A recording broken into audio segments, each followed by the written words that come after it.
खुलुमबाय बयनिसिमबो नोंथांमोननि थाखाय माखासे खौरांफोर लानानै फैलायबाय आरो चेनेलाव गोदानब्ला अन्नानै चेनेलखौ साबस्क्राइब खालामनानै लादो बेल आइकनखौ एलाव होनानै ला जाहाथे नोंथांनाव सिगां नटिफिकेसन सहैग्रोयो। दानिया खोनासंलांदो। गिबि खौराङाव दङ दुखुनांथाव खौरां। एनडिएफबिनि गोख्रों दैदेनगिरि दुर्गा राभा बिथाङा मैया रुंसारि जाबाय। बारग' एनडिएफबिनि गोख्रों दैदेनगिरि आरो फोसावदिं बिफाननि नेहाथारि दुर्गा राभा जायखौ आर दावखा होनना मिथिनाय जायो बिथाङा मैया रुंसारि जाबाय। नैथि खौराङाव दङ क्रिकेट गेलेनायावनो सासे सुबुङा जिउ गोमादों। बे दुखुनांथाव जाथाया मोनसे क्रिकेट बादायलायनायाव सोमजिदों।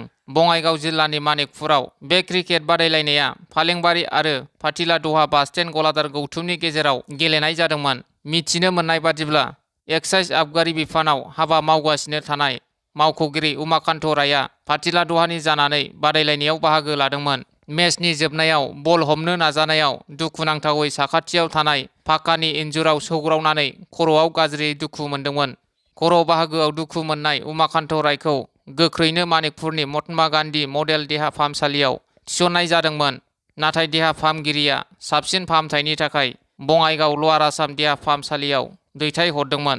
नाथाय डक्टरा थैबाय होनना फोसावो। सुलुङा फोरमायनाय बादिब्ला उमाकान्त रायआ गौरिपुराव आबगारि बिफाननि सासे मावख'गिरि महरै खामानि मावगासिनो दङमोन। मागो दमासिनि सुथियाव मानिकपुर बरबिलायाव गावनि न'आव फैदोंमोन। नाथाय दुखुनांथावै क्रिकेटआ उमाकान्त रायनि जिउखौ अरायनि थाखाय बिदाय होबाय। नैथि खौराङाव दङ पाकिस्ताननि बिजिरसालिया हादरनि बारग' गाहाय मन्थ्रि इमरान खानखौ हा थगायनाय दायनि थाखाय 14 बोसोर जोबथेसालिनि साजा फोसावबाय। ब्रैथि खौराङाव दङ पार्लियामेन्टनि रां बावजा जथुमा फैगौ 30 जानुवारि खालारनिफ्राय जागायगोन। बाथि खौराङाव दङ चिरां जिल्लानि भुबनेश्वर इक' टुरिज्म पिकनिक स्पट खाग्रागाव राभापारायाव 19 आरो 20 जानुवारियाव खुंनो लानाय ब्रैथि गोथार दमासि फोरबोआव 20 जानुवारि खालि बर'नि मुंदांखा फावखुंग्रि प्रेसमिता बसुमतारिया बाहागो लागोन। द'थि खौराङाव दङ राजु मेदकनि जन जागरण आसाम दोलोआ जनाइनि लक्की नेपालि बस्ति 3 नं मुरखंसेलेक गामियाव मुस्लिम रायजो राजाफोरजों मोनसे सावराय मेल जुथुमदों। जन जागरण आसाम दोलोनि माखासे बिबानगिरिफोर आरो जन जागरण आसाम दोलोनि आफादगिरि राजु मेदकआ जनाइनि लक्की नेपालि बस्ति 3 नं मुरखंसेलेक गामियाव मुस्लिम रायजो राजाफोरजों गोबां जेंना जेंसिनि थासारि जेरै हानि फाट्टा मोनै, लामानि गाज्रि जानानै थानाय थासारि बायदि बायदि ओनसोलनि सुबुंफोरनि थासारिफोरखौ लानानै सावरायलायदों। स्निथि खौराङाव दङ मेजर ध्यान चान्द खेल रत्न बान्था 2024 खौ हादरगिरि द्रौपदी मुर्मुआ हादरनि 4 गेलेगिरि फारियै पिस्टल शुटार मानु बाकर, पारा एथलेटिक्स प्रवीण कुमार, हकी प्लेयार हरमानप्रीत सिंह आरो चेस प्लेयार गुकेश डीनो गथायबाय। 8थि खौराङाव दङ फ्रान्सनि पेरिसाव जानाय पारालिम्पिक गेम्स 2024 आव सनानि मेडेल आरो जापाननि कबेआव जानाय वर्ल्ड चेम्पियनशिप 2024 आव ब्रन्जनि मेडेल देरहानाय जेभलिन खुबैग्रा नवदीपनो हादरगिरि द्रौपदी मुर्मुआ अर्जुन एवार्ड 2024 खौ गथायबाय। 9थि खौराङाव दङ 2024-25 इं मायथाइनि महरगिरि शिल्पी पेन्सन मोनगिरिफोरनि मुं फारिलाइखौ फोसावबाय। सा 73 रोजाबगिरिफोरनो पेन्सन होनाय, सा 29 रुंसारि महरगिरिफोरनि नखरनो नखरारि पेन्सन, सा 179 रोजाबगिरिफोरखौ बोसोरारि महरगिरि बान्थाजों मान बावनो सायख'यो, सा 5 जुनिया रोंगौथि गोनां महरगिरिफोरखौ बोसोरारि रोजाबगिरिफोरजों मान बावनाय जागोन, सा 10 रोजाबगिरिफोरनि नखरनो खेबसे राङारि अनसुंथाइ। बेनिनो सोरां मन्जु थियेटारनि बिगोमा चन्द्रकान्त मोसाहारि आरो फेस्ला फावखुंगुर टिपु नार्जारिया देग्लायनि शिल्पी पेन्सनखौ मोनफुंनो हादों। 10थि खौराङाव दङ गसाइगावनि श्रीरामपुराव आक्रासुनि खौरांगिरि मेल, आलादा रायजो क्षमताफोर दाबिखौ लानानै फैगौ 21 जानुवारि सानखालि 12 घन्टा आसाम बन्द फोसावनायखौ लानानै मैया आक्रासुआ मोनसे खौरांगिरि मेल खुंफुङो आरो बे मेलनि गेजेरजों बन्द सानखालि बयबो रायजो राजाफोरखौ मानिनानै सोलिनो थाखाय खावलायो। 11थि खौराङाव दङ सोलोंथाइनि जेंनाफोरखौ लानानै एबसु आरो बर' थुनलाइ आफादा सोलोंथाइ मन्थ्रिजों सावरायलायदों।